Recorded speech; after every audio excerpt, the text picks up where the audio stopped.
Hello, I'm Lucas Vale, and today I'll be talking to you about the Bible and specifically the stories of Daniel.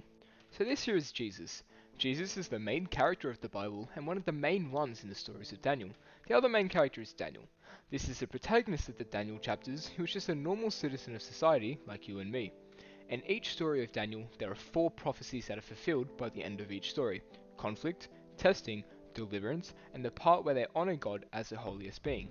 The first story of Daniel is the origins, the beginning of all stories of Daniel, and a sort of backstory that gives context to the rest of the stories. In Daniel 1 verse 6, it states, "Among those who were chosen from Judah, Daniel, Hananiah, Mishael, and Azariah, the chief official gave them new names. To Daniel, the name Belshazzar; to Hananiah, Shadrach; to Mishael, Meshach; and to Azariah, Abednego." This name change was not just because they wanted to have cooler names, it was because they were chosen to be stolen from Judah for a guy called King Nebuchadnezzar, and he wanted them to fit in better to his kingdom. This was the conflict of Daniel 1, for they got taken from their homes. Now for the testing. King Nebuchadnezzar provided all the people who were chosen with a royal feast, but because Daniel was Jewish, he could not eat the food as it was not kosher. He was then pressured by the guards to eat this food, but had to refuse. Daniel turned to the guard that was supervising his friends and said, "Please test your servants for 10 days. Give us nothing but vegetables to eat and water to drink. Then compare our appearance with that of the young men who eat the royal food, and treat your servants in accordance with what you see." This was the testing. Now for the deliverance. It is then stated that after they had endured this testing, God had gifted them with knowledge and understanding of all kinds of literature and learning, and even gifted Daniel with the ability to understand visions and dreams of all people, and finally, the honoring of God in Daniel 1. This was touched on all throughout the story, but at the end of the story, King Nebuchadnezzar calls on Daniel and his friends and asks them all types of questions, and they were 10 times better at answering than anyone else the king had ever asked.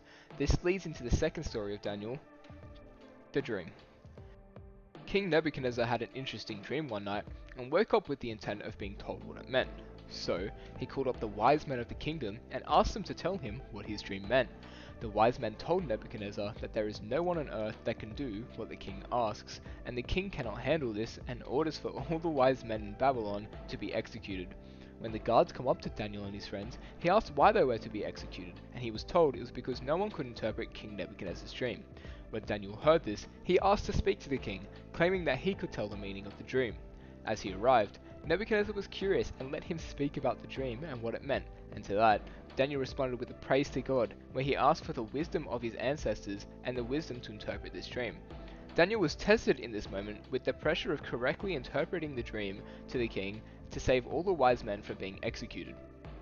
God then hears this praise and bestows upon Daniel the knowledge to interpret this message.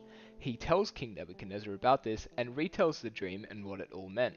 The dream was about a statue made from all different types of ores and precious metals which resembled the different nations that ruled, the Babylonian as the head, the Medo-Persians as the chest and arms, the Greek as the belly and thighs, and the Romans' legs and the toes, each alternating between clay and iron to represent the strength of each nation that later separated from the Roman rule. This was God delivering the knowledge upon Daniel.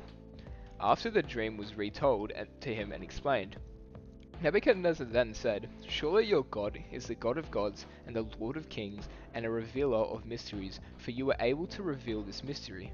This was the honoring of God because of the surreality that Daniel could successfully interpret this dream without being told what the dream was.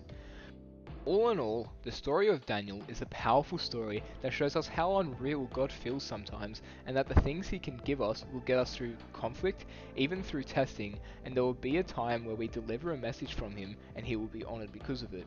And I personally believe this would inspire Christians and their faith in God, his word, and the Bible. Hope you enjoyed, and I thank you for your precious time spent watching this video.